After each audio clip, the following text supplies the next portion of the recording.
Hi, everyone, and welcome to this episode of Peace Talks. This is a series where we catch up with the bands and the artists that are playing for us at the Mars Bar in Worcester. And today I'm really excited to be joined by Chris Bowden, a saxophonist and composer, who's had a 30 plus year career in the UK industry. And he's coming up with a band that is playing his own music. It's under the banner of the Hypnos Files with Neil Bullock and Louise Warren, and they're coming up on the 24th, Thursday, the 24th of April. So, hi, Chris. Thanks Hi, for joining us today. thank you so much. Yeah, nice to see you. Um, yeah, so like I said, I'm really excited about this because you kind of started, I guess, in the UK sort of jazz career scene, sorry, as around about the time that I was starting to get into kind of jazz, and then also the acid jazz stuff that was going on, and sort of bands that Gilles Peterson was pulling through and that. Yeah, it's there's some really interesting stuff to talk about there. I think originally originally from Birmingham, is that right? Yeah. From Birmingham, and then I moved to London to go to Trinity College, Right, like when I was 18, and I guess that so that would have been 88, right, okay, and yes, and then it was there was quite as you say, like the 90s hit, and there was a bit of a scene, yeah, fortunately indeed, to, yeah. to be involved in. So So had you sort of always had you started on sax because you're obviously alto sax is your instrument, is it? Is that where you yeah, started? yeah. Well, so I mean, I started piano lessons first when I was, I don't know, really young, younger than 10 or something. Hmm. But then, yes, my I got the opportunity to get lessons at school because my sister was having clarinet lessons, Hmm. and I think they knew I was interested in that sort of thing. And we had a book with lots of pictures of different instruments in, you know, Okay, and it was like, yes, I like I that. want that I one. like that gold curly one. And yeah, and yeah, I mean, I back then, well, not immediately, but certainly when I was younger, I think I totally saw myself as an alto saxophone player, Right. and was quite, as you can be as a young person, deluded possibly. That's all I was going to do, Right. and I mean, in truth, as these days, I earn more money playing the tenor saxophone because for whatever reason. Right. But yeah, alto sax is my. I feel like that's my instrument. Yeah. Yeah. Yeah. Cool. So, so you went to the Trinity to study, Yeah. and then kind of how did things sort of progress from that to sort of working in bands down that way and getting involved in the scene? Uh, well, I mean, it's there was a real sort of obvious pivotal moment, I think, in that so I'm at college, and there'd be like jam sessions Yeah. at the local, the pub local to the college, which did sort of attract quite a lot of. So there's like a lot of NIJO with National Youth Hmm. Jazz Orchestra people would go to that, and kind of it was a bit of it was very different then. It was very cutting. Uh, it was quite a hard nosed scene Right. that you got to be good, and there were some amazingly good young players. It's the time of Nigel Hitchcock and Gerard Presence, and Yeah. like 16-year-old proteges who were just like unbelievable. And so those are the sort of people who would come and sit in at this jam session that we'd be doing. And it was a bit of a it was cool. It Mm. definitely pushed you to Yeah. play better. and Yeah. and yeah, it was really good. But anyway, one of those jam sessions where I mean, I was playing with one of those guys, um, and I felt totally I'd been blown away, you know, humiliated, and but it was, but there was someone in the audience that night who had just been signed to Gilles Peterson's. Kind of talking loud. He would have been talking loud. Yeah, yeah. He happened to be in the audience that night, and for whatever reason, he really liked my desperate attempt to keep up with these people, you know. And how old would you have been at that point? I mean, I'd still have been at college, so Yeah. I guess like 20, maybe Yeah. 21, something like that. It was I'd been there a little while, I think. Yeah. I mean, I've always been involved in bands and stuff. I'd been involved in bands in Birmingham. I was quite lucky in the respects that I did the classical thing, so I had that. Right. I did the big band thing a couple of times a week, you know, as a young teenager. Yeah. So I had that quite sort of proper musical education. But I was also, you know, I used to go to Moseley a lot and play with the scene there, which was much more free and easy, you know. So I'd been involved in that sort of band thing. Where then I moved to London and sort of obviously didn't really know that sort of, you know, I knew people at college, but I didn't know in London. And through that meeting, that opened a door to everything I've done, really. Excellent. I would say, you know. Yeah. I mean, it might have happened anyway, you know, because there was that scene going on. Yeah. But it was like a direct link into a kind of I mean, I say a relationship with Gilles Peterson with but it did, you know. We're not bosom buddies, you know. We're not on the but you know, I knew him, and he was a very respected person on that scene. I mean, incredibly respected, still is, you know. Indeed, yeah. He knows his stuff. Well, this is the thing, isn't it? It's these, and I, yeah. I mean, it's these guardians of taste or something that you think, oh, it's quite a scary position to be in a way, I would imagine. Do you know what I mean? Because you're quite a responsibility. But but he was very supportive, and and that led on to being involved in the whole bar rumba scene, which was a bit like the Dingwalls scene. Yeah, so you were in the house band for the bar rumba, weren't you? I was, yeah. So that was just like an improvised set every Monday night down the Shaftesbury Avenue. Yeah. It was. I mean, it was super cool, and I mean, I don't think you thought about it as being super cool, particularly at the time, but you know, it was.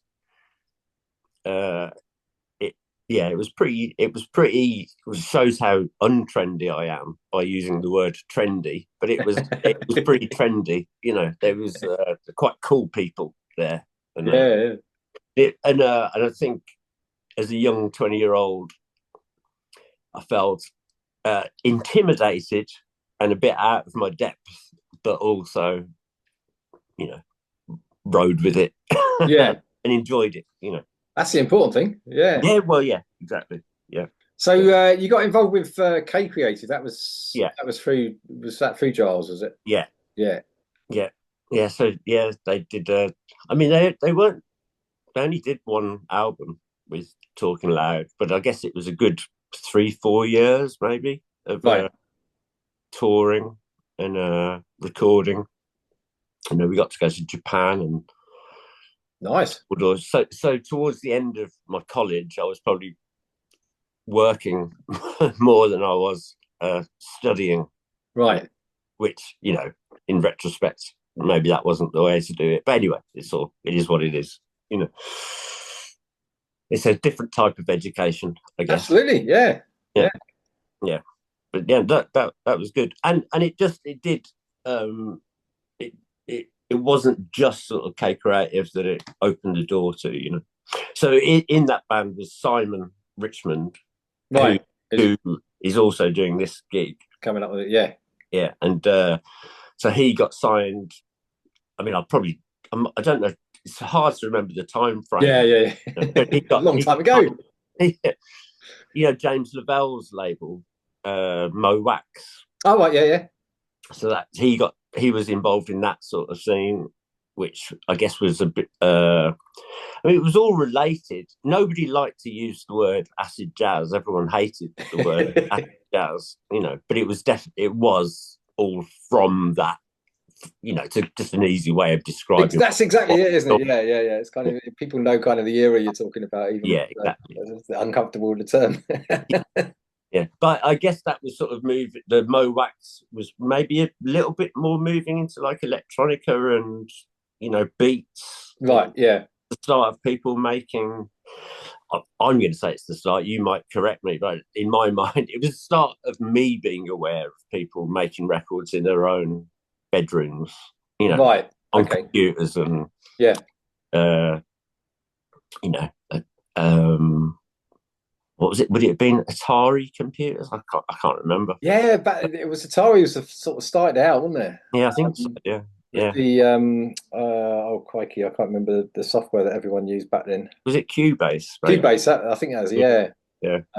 So I spent a lot of time in people like Simon's flat, recording, and it was exciting, but it was definitely there was definitely a scene to be involved in. Yeah. I mean, in many ways, it does remind me of kind of what's going on in London, or has been going on in London in the last few years, Right. But I think now it's on a bigger level, But it was that sort of thing of people wanting to do serious music, maybe. Mm-hmm. But that was still kind of cool, Yeah. Part of a youth culture, Yeah, no, certainly that was certainly the sort of buzz that I was that got me excited and into the music so that would have been the sort of early 90s. I guess I sort of started listening to that. You did so with the bands that you worked with Four Hero as well. Yeah. And as part of that you were doing some arranging as well, sort of strings arrangements, horn arrangements and stuff. Yeah. I think I mean, at some point, I must have been. I think maybe the first arranging thing I did was for Jessica Lauren. Right. Arranging some horns for her. Was that on the Siren Song album? Yes. Yeah. Right, yeah. I've got a feeling that might be the first sort of time I got hired as an arranger, which was, a total blag, really, of just being of just going, yeah, I can do that. Yeah. I've done a lot of that in my life, just so you can do it and then work out how to do it when you get it. We'll worry about it later. Yeah. And I mean, I think the other thing is, right from when I was a teenager at school, I was writing music and running, had bands and stuff. So I'd always liked writing. Didn't know anything about it. Right. But I mean, that's I won't be the first person to say that you do your best things when you don't know what you're doing. And as you know what you're doing, it gets more and more less interesting. I kind of get that idea. I definitely like throwing myself into something that I'm not comfortable with, but I've got the confidence to do it. Yeah. Well, I've spent my entire life going, oh my God, why have I put myself in this situation? but at the same time, wanting to do that. Yeah. So, no, I get that. I was going to ask actually, because I kind of when I was looking back at stuff earlier this year, I think it might have been, or back in the last year. So Four Hero, I wasn't immediately familiar with any. I couldn't recall anything they'd done, but then there was the remake they did of the Minnie Rippington's Les Fleurs thing. Were you on that, or were you involved in that at all? The main thing I was involved in was the 2 pages. Right. Yeah. That's 98, I think, when that. Yeah. Was it? Yeah. Yeah. uh, so I mean, presumably that all again. That I'm sure that connection would have happened through Giles. I would Mhm. imagine, or certainly that scene. You know, maybe not directly through him, but there's and we lived quite close together. They lived in Dollis Hill, and Ah, right, okay. I lived in Willesden Green. I was doing my BT apprenticeship around that time as well. So we was in the West London district, so I was often over in Kilburn. We had Yeah, I yeah, was at college with people from Dollis Hill and Harlesden and that. So yes. No, that was absolutely what. While I was in London, that was kind of my the area stomping ground. for most of the time. Yeah, not all the time, but for most of the time. Mm.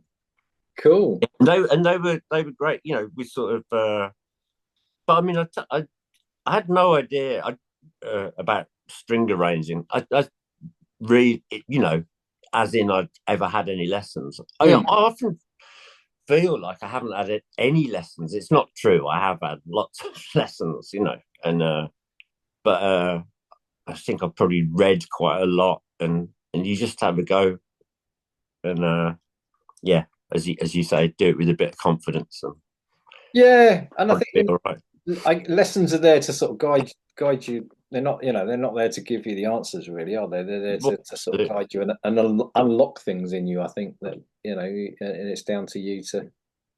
yeah, Sort and yeah, you can rock up to the studio and you know if they start playing what you've written and you can you know you don't have to go no, I'm not changing it.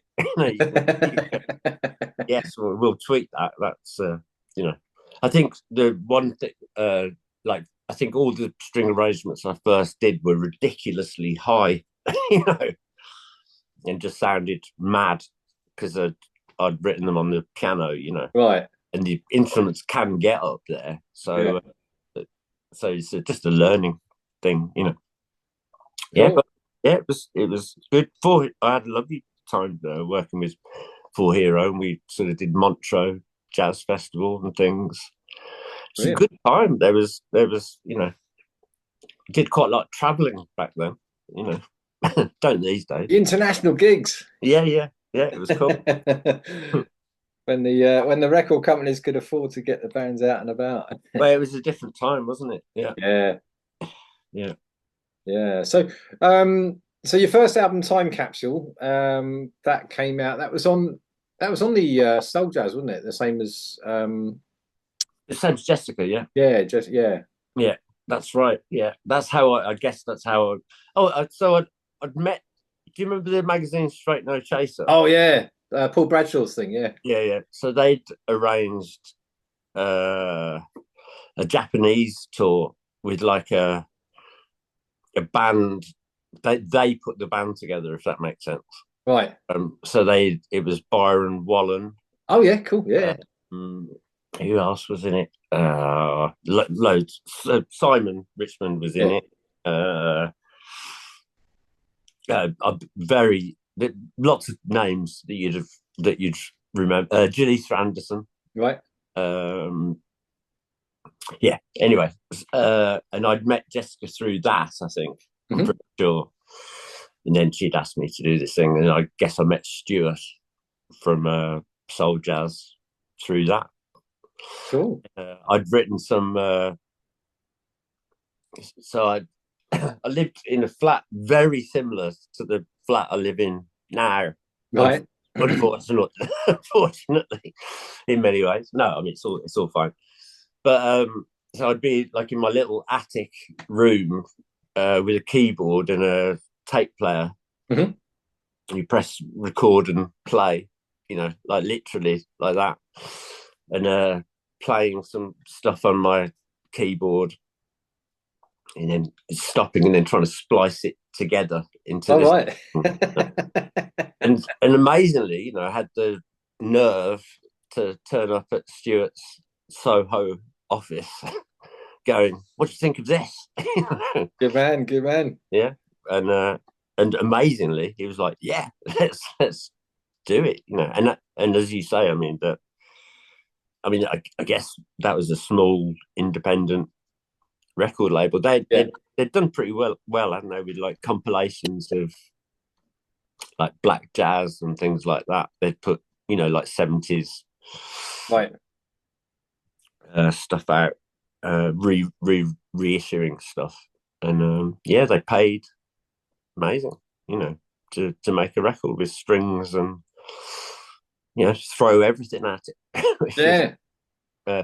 but and I think that's where, because I'd been at college, it was very much, I just wanted to make music with the friends I'd made, and that was a lot of classical musicians, Yeah. and I think it was to do with that, really, that how can I involve everyone I like hanging out with, in this Brilliant. Yeah. thing, Write and the music that brings your mates in. yeah, and, and that yeah, and that was the result, Cool. So that was 96. And then the next one, Slightly Askew, came along in 2020, sorry, 2002. Yeah. So that was 8 years after that. Quite different music, I guess. What was happening between those two? I mean, I think it's quite well known. I got myself into a bit of a mess down there, sort of personally, with drug use. Mhm. And when I was about 30, it's so annoying in retrospect, but there you go. I feel embarrassed, really, but it is what it is. It's life. Yes. And when I was about 30, so I started touring with the Herbaliser. Yeah. I was still quite busy, Mhm. but things had got quite shambolic. I was in a bit of a mess, sort of financially and just socially, Yeah. But I was still working. I'd in fact, just before this happened, I had some really sort of good press, and everything looks really promising. So the Slightly Askew record probably could have happened like 2 or 3 years earlier. Right. But my parents basically kidnapped. I always say that me and my girlfriend's parents kidnapped her and Right. took us out of London to save us from each other, or the situation we were Yeah. in, and yes, I found myself in Birmingham. But by then, because I'd had the relationship with the Herbaliser, I had a bit of a relationship with Ninja Tune. Yeah. And but just while I was in Birmingham, managed to, finally go, yes, let's take some time to make the record, and yeah. So I mean, it's interesting you say it sounds different. It's very hard for me to be objective about that. It's still like a big band, isn't it? With Yeah. But I think I guess things move on, and you kind of develop, and things around you change. Yeah, the influences and everything else. So I think every time I've had an opportunity, I've never been very good at sort of going. It would make sense to make this recording with 3 people, because that makes sense financially, and right. easier, and then you can tour it easier. And then, Yeah. if a record company is, back then when they did, be willing to pay for stuff, you'd go, let's have a string section and a brass section, and let's have it all, and yeah. Now it's all a plug-in in Logic. Yes. Here's my string section. It's just over there. Yeah, that's true. Yeah. Well, it's unfortunately the way that things are going, I suppose. But enough of that. So So then slightly. Have we still got? Did that come out on CD? Have you got hard copies of that? You got to bring some of those along on the. Yeah, very happy to. Yeah, clear out my back room. Absolutely. Yeah, I don't have many. I've never. I don't have many time capsules, but Mhm. yeah, I've got quite a few slightly askews. Right. Okay. Yeah, Fantastic. um, yeah, got a couple of vinyl time capsules, but I might hang on to them. Ah, right. Okay. Well, vinyl's become quite popular actually at the at our nights. So Well, yeah, maybe I will sell one. bring a cat.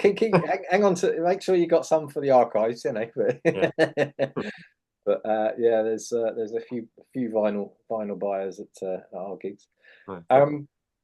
So then again, you've got the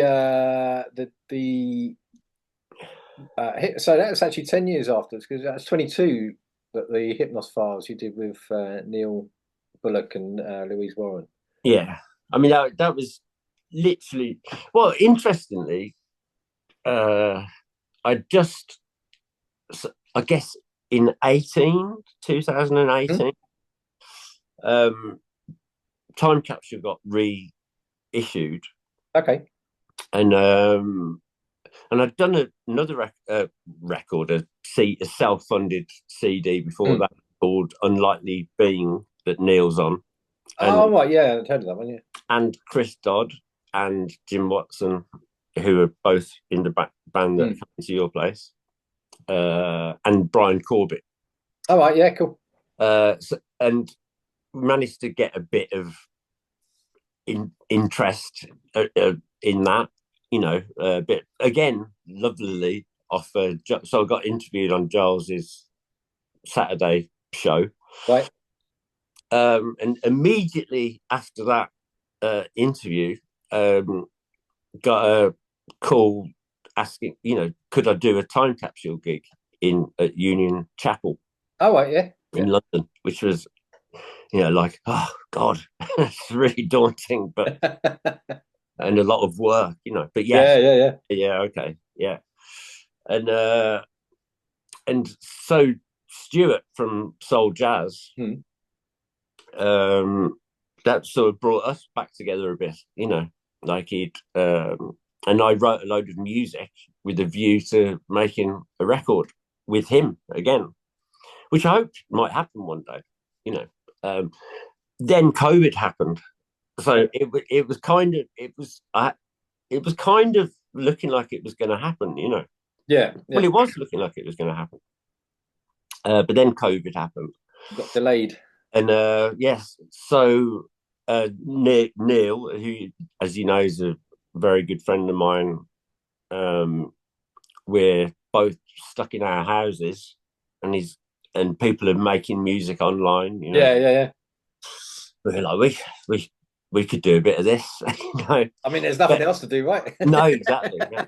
Bear in mind, neither of us knew anything about computers, or like literally not, maybe not literally nothing, but very, very little, as some might say is obvious from what we came up with. I don't know, but so I had this music, that I'd written with a view to that I'd actually arranged, and we just started recording bits of that, and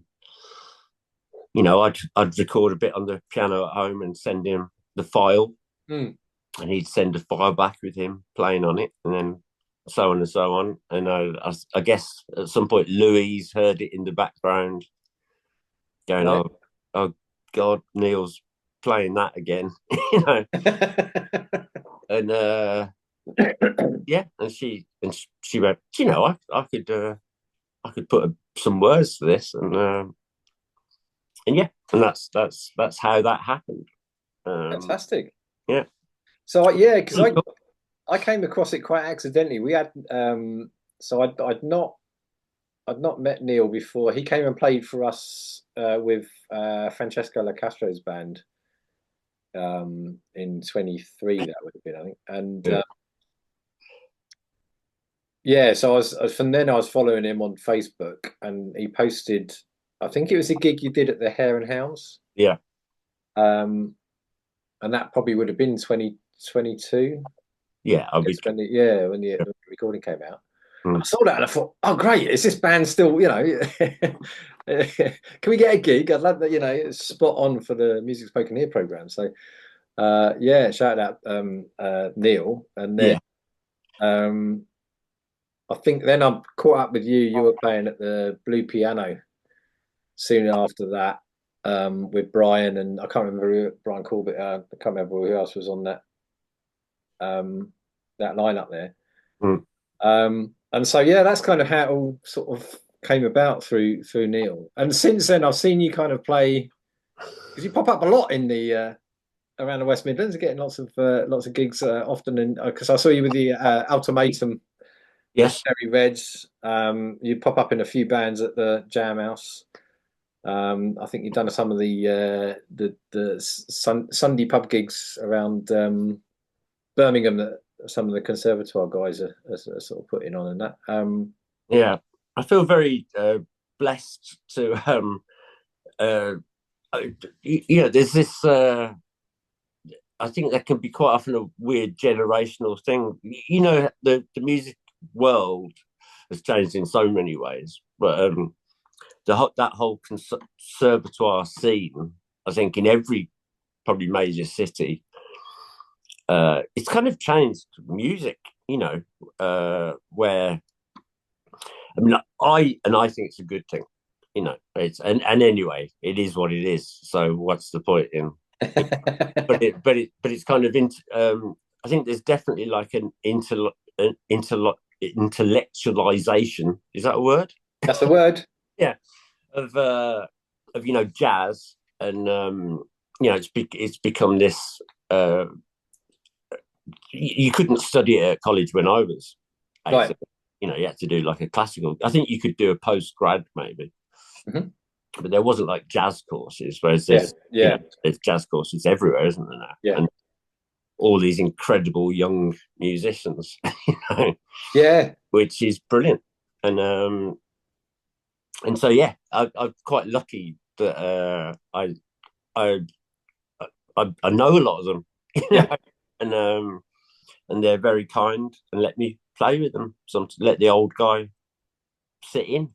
It's good to get a sort of cross generational thing going in bands, because it's it just adds a different element to it. And I mean, it is lovely, and it's just funny, isn't it? Because you realise I quite often forget that I am the old guy in it.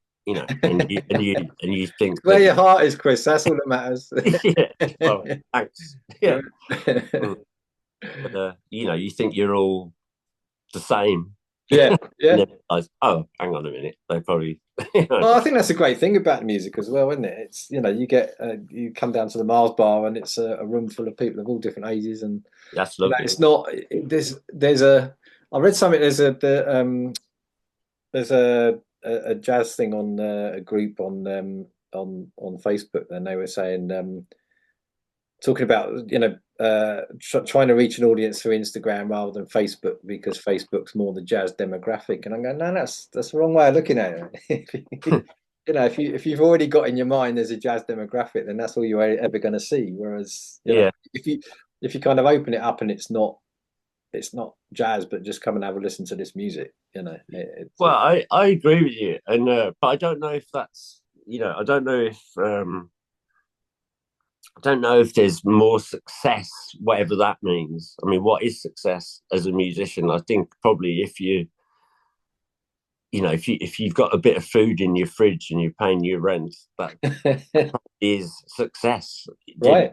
You know what I mean? It's, but for argument's sake, I don't know, you want to have a swimming pool or something. Not that I know anyone who's done that. That it is good to know how to market yourself and consider that stuff and make decisions based about that. But I've never, had an interest in doing that, or I feel like I'm quite involved in the jazz scene that I guess those people are talking about, which is an older audience, but also hopefully a younger audience as well. And I definitely like it when you go somewhere, like those gigs in Fargo Village in Coventry, where like there's loads of young people, or Peggy's, there's loads of young people with Marr, your place. Yeah. It's definitely not that idea of I don't want to I don't think this, and I wouldn't want to offend the older jazz crowd, and I'm probably part of that crowd, We're getting close to it, Chris. yeah. But people talk about the sea of grey hair at the jazz, yeah. But I mean that's cool, It should it's all good. Yeah. They're all, it's yeah, but I sort of I like to just, I think it's just good music and not good music, isn't it? Yeah. You have to do it like that. I think, rather than aiming to one thing. Yeah, cool. No, it's good. It's good to have I've been able to catch you at in lots of different settings and the Detroit Witch Funk Machine as well, Yeah. which I'm pleased to say we're getting coming up in January. Oh, I believe, yeah. So that's that's another good, because that's we had Dave Sear, the trombonist, was with the Boomier last night. I think it was his second gig with them. And you got Robbie Moore on keys on that one as well. So yeah, it's a good mix of the musicians in there. And of course Tom Hill on the bass. Yeah, put that band together. So yeah, really glad that we got you coming up in January with that band. But I think, this is a really special gig for us because as I say, I've seen you play quite a bit and you're playing other people's music and sort of standards and that sort of stuff. But this is probably the first time in a while that you've actually able to come and play your own music from those albums over the last 30 years. It's thanks to you and Neil, really. I've hijacked it a little bit because I guess yours and Neil's instigation of the gig was very much about the Hypnos files, and I've steamed in and gone, yes, okay, we'll do that, but we'll also do some of my absolutely other... yeah. Well, it was only because the Hypnos files was the sort of trigger for it. That's what I saw, and then I then looked back and you said you got these other albums, and so I definitely all for that. And so that's why it's quite a special gig. And you're doing Peggy's the night before. Yes, on the 23rd. Yeah, and we're doing Peggy's on the 23rd, which is Peggy's. It's a lovely place to play. Yeah. And I got there for the first time actually. I went to see Impossible Conversations. Amazing. Yeah. But I've been meaning to get there for a while, so they were on there as a double bill a couple of weeks back. Yeah, I play there quite a lot in different. So that'll be very different. I normally play there in a, like doing sort of Blue Note-y stuff or the Buena Vista thing. Oh, that's another project you're in, isn't it? Yeah. And so yes, I am. It's lovely for me to. It is unusual, definitely. It's something that I've wanted to do for a long time, and I guess I thought, you know what, I'm going to muscle in a bit, possibly. and I'm glad you did. Well, I hope everyone's all right with that. I think they are. Yeah. So we're all fine with that. Really looking. And we should have been playing the Forum on the Friday, but not. The Forge, yeah. That was Adrian Gibson booking, wasn't it? Yeah. So that's closed now, is it? Well, that's what I've been told. Yeah. From more than one source. I initially thought that's a lot of effort to go to just to cancel our gig. I have heard other people were supposed to be doing it. Because I think I've seen a lot of his shows now that he was putting on there are coming up at 229. Yeah, I think it's a bit big for us, 229. I've not been there, so I don't know what the the venue's like. But I think it's quite I think maybe 600 or something like that. Oh, right, yeah. I'm not quite sure, but Live for the day, Chris. Live for the day. You fill out yeah. 600 seater. Well, Yeah. you'd be. It's that's what's really weird. It's we play like when I did the Union Chapel thing. I mean, that's I guess I don't know how many people came to that, but it was at least 300 or something. Wow. Um, I dream of having a gig like that where you get over 100 people. well, this is where I'm clearly not a very good businessman, because I don't know how you tap into that and get that all the time. I think it's Union Chapel and it's London. Yeah, well, yeah, That's a yeah, big just gig. play there. You're probably right. Yeah. You got small pickings when you're setting up in Worcester. Well, it's brilliant that you're doing it. It's hats off to you because it's It's yeah, it's been great fun. It's great to actually have the opportunity to bring up bands and musicians that got me into jazz 30 years ago, and it's not the sort of I like listening to the Blue Note stuff and the sort of the originals and stuff like that. I like listening to recordings of that, but when I go and see it live, um, yeah, I'm more into original stuff and the sort but of electronic fusion stuff of the. I think but to me, I've got issues with that, and I've got issues with myself really for being involved in that. But again, we live in the world we live in, and you got to pay the You got rent. bills, but yeah. Yeah. But it does concern me that that generally speaking, I think people seem or people think people want to go and see stuff that they know. Yes. Yeah. And I think that's so, because if we're the people who are interested in serious music, which if you go to watch a Blue Note gig, Yeah. Yeah. Oh, yeah. you've got good taste in music. You've obviously you're obviously not frivolous. It's not like. Yeah. Yeah. But I think those people have got a bit of a myself included, have a responsibility to listen to new original music. Mm. Because if we don't, where are you? What's Yeah. Yeah. Yeah. like? What we're just gonna have tribute acts for the Oh, rest that's it. of Yeah. It's kind of funny because in the in the sort of pop world, it's tribute acts and cover bands, and it was cool when we had when we opened up in January of last year with a band. They called themselves FNUK, and it had got Jason Rebello and Paul and Jeremy Stacey in it. Peter Case had put the thing together, but they're basically just a bunch of friends that got together or met up through the sort of Bournemouth scene around that area in, I guess, the early 2000s. And yeah, so they sort of gig together probably a couple of times a year, if that. But yeah, Pete introduced us. Oh, we're a covers band, and yeah. But that was all sort of the jazz fusion, weather report, all that kind of stuff. Yeah. But we all like to hear stuff that we know. Yeah, yeah, of course. Yeah. If I go and see, Brad Meldau or Chris Potter or someone, Yeah.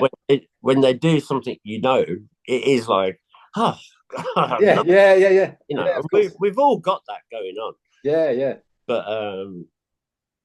But it's just really, it's just my sounds really, arrogant, but my willingness to explore new music and try and get to know new music enriches my life. Yeah, yeah, yeah. So I believe it does other people as well, or would. Yeah, definitely, and I definitely prefer the live experience. So yeah, as you know, probably I get out to 3 or 4 gigs. Well, yeah, it's astonishing. Yeah, I don't know how you do it. In fact, I'm off tonight down to Jazz Cafe. I don't know if you've heard of a young saxophonist, Alexa Nava. Peruvian. She's, I think, because there's a couple of Tomorrow's Warriors bookings that are coming up. There's John Davis over at Clun Valley in Shropshire doing a short series in the autumn, and he's got her coming up through that with tomorrow. It's a collaboration with Tomorrow's Warriors, and she's also playing. So I think she's playing there in September, and she's playing at the Free Jazz Fridays at the Symphony Hall. Oh yeah. On in October. That's another Tomorrow's Warriors collaboration. But yeah, I saw she released an EP earlier. I think it was around January time. Might have been the back end of last year, or maybe January, February time. I'd seen her first. There's a an all female band, Collectiva, in London, and I saw them at the Brick Lane Jazz Festival last year, I think it was. Been trying to book them since, and we'll get them on the program as well. But Alexa was in that lineup. Yeah. So yeah, so I've just in the last week we've managed to get that confirmed. So she's coming up to play in November. So I'm going to pop down and see her play tonight. But yeah, it's there's as you say, it's there's some great younger players that are coming up and doing their own stuff. And for sure, yeah. It's good to get the 21st century involved. Yeah, no, but it's really. I think it's a really good thing. It's exciting, and yeah, there's lots of really, like the Impossible Conversations. What an exciting young group that is. Yeah, I think they're going to go. They're going to go play. They're going to do well. Yeah. So talk us through the band that's coming up then on Thursday on the 24th. Okay, so you've got Chris Dodd on bass, who I've known. I know him through Brian Corbett, I think. Right. and Neil. Neil is a good friend of Neil's as well. So he's an amazing bass player. Also drives cars around Silverstone. Right, yeah. That won't come in very handy on Thursday.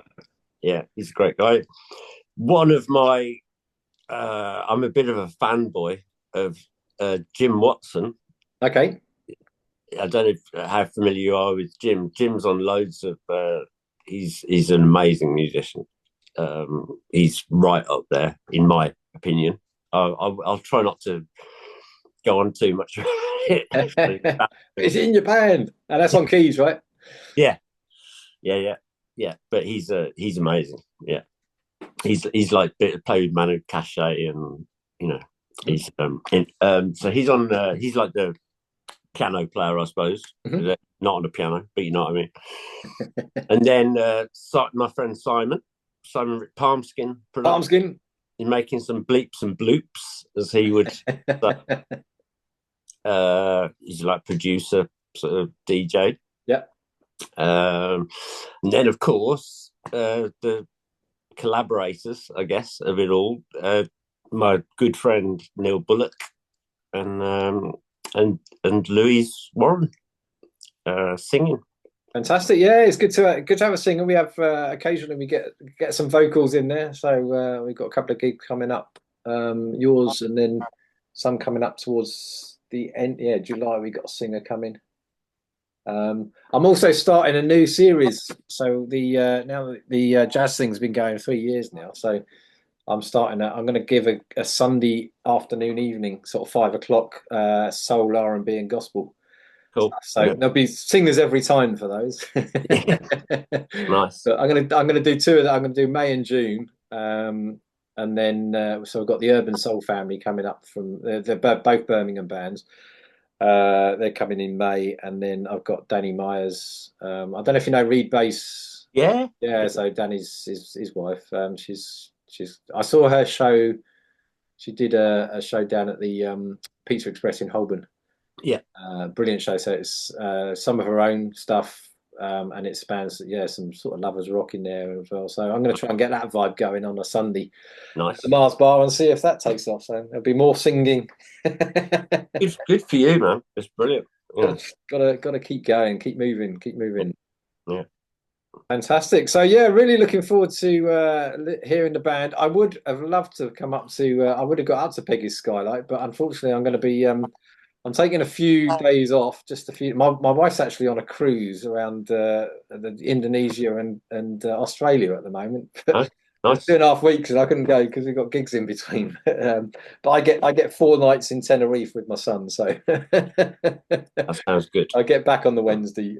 So yeah, unfortunately, I won't be able to make it up to Peggy's, but I hope that gig goes well. It'll be nicely warmed up for us the following day at the Mars Bar. So yeah, you can catch Chris, Neil, Louise, and the other guys on Thursday, the 24th of April, at the Mars Bar in Worcester. Great talking to Uh, you today, Chris. Thanks yeah, very much for your time. cheers. Thank you. Take care. Yeah, bye bye.